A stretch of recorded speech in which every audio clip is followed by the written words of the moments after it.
interesting question. And as somebody who's never been there on New Year's Eve, because the crowds are historically the largest they are the entire year, I can't guarantee this information, but I still feel like I have some good advice. I think rope drop strategy depends on what your priorities are. Certain things might be different times of year. For example, are you somebody who's been on Haunted Mansion holiday that's only around at New Year's Eve? Maybe normally Haunted Mansion wouldn't be a rope drop thing for you, but maybe that time of year it might be. Rise tends to be a priority for a lot of people because it's something they haven't done for a lot of people who are coming for that once a year visit. So that's a different strategy for other people. It sounds to me like you might be one of those. This person is phrasing this exactly this way because I typically recommend not rope dropping Rise, and I recommend waiting until the ride closes about a half hour before, because Rise closes earlier than any other ride in the park.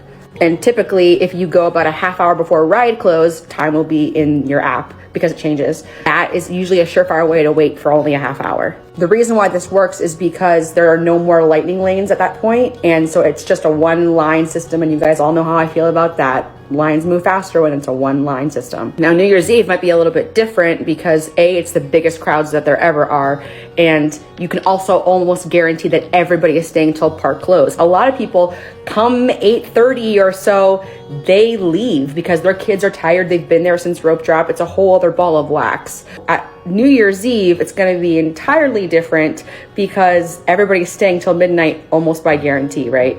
Otherwise, why are you there? That would be so weird.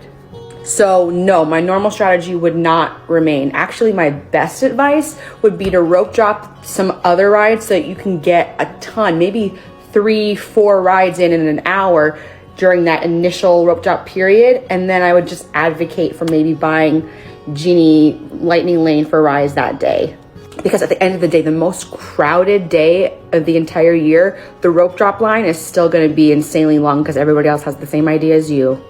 If you get there at rope drop, do all the other big rides in the first hour or two of the parks, then you won't need to buy Genie Plus, and you can allocate that same $20-$25 towards Rise of the Resistance buying that Lightning Lane.